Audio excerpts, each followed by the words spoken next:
Magandang araw, ako si Angela May P. Valiser mula sa Bachiller ng Sekundaryang Edukasyon, Major sa Filipino, pangatlong taon. Sa ating lakbay panitikan ay dadalhin ko kayo sa unang rehiyon, ang Ilocos Region. Ang rehiyon ng Ilocos ay matatagpuan sa hilagang kanlurang bahagi ng Luzon. Kilala ito sa iba't ibang anyong lupa at yamang kultural, kabilang ang mga pamanang kolonyal ng Espanya at katutubong sining. Binubuo ito ng 4 na lalawigan, Ilocos Norte, Ilocos Sur, La Union at Pangasinan. Sila ay kilala sa mayamang kultura tulad ng paghahabi ng abel, pagdiriwang ng mga fiesta at panitikang gaya ng biag ni Lamang. Ang mga Ilocano ay tanyag sa pagiging masinop at matipid at nagbibigay halaga sa pagtutulungan ng pamilya at komunidad. Ang kanilang kultura at paniniwala ay nagpapakita ng katatagan, pananampalataya at pagmamahal sa tradisyon.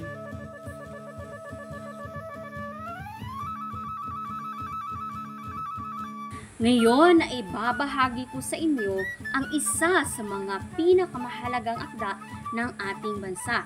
Ito ay isinalin ni P. Francisco Lopez na isinulat niya sa Samtoy at isa sa mga kauna-unahang libro ng mga Ilocano. Narito sa ating harapan ang isang espesyal na aklat, kilala bilang Doktrina Kristiyana. Ito ang pinakamatandang aklat na natagpuan dito sa Pilipinas. Tinatayang inilimbag ito noong taong 1573.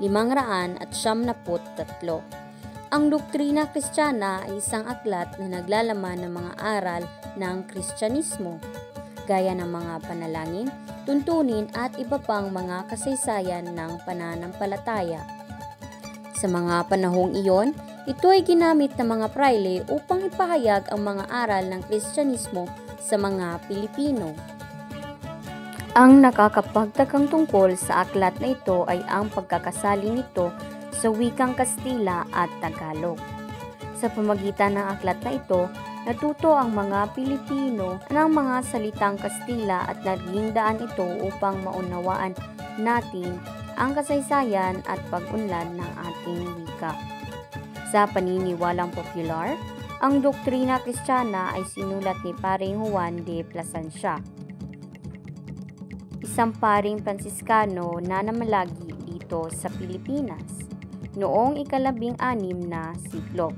Ang aklat na ito ay naging bahagi ng kanilang misyon sa pagpapalaganap ng Kristyanismo sa ating bansa.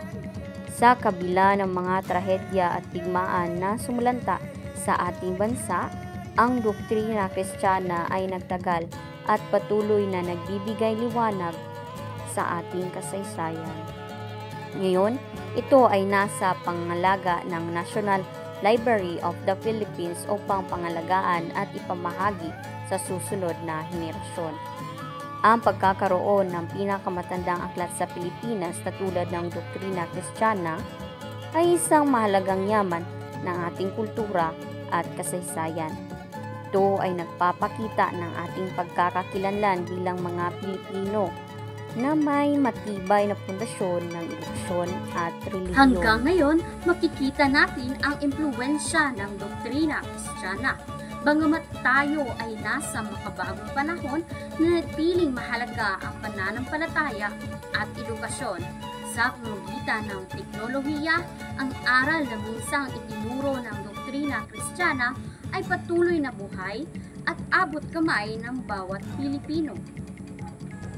Bilang isang mag-aaral at magiging guro balang araw, napagtatuko na mahalaga ang papel ng panitikan sa paghubog ng ating pagkatao. Ang Doktrina Kristiyana ay hindi lamang kasaysayan, kundi paalala na ang wika at panitikan ay tulay sa pananampalataya at kaalaman.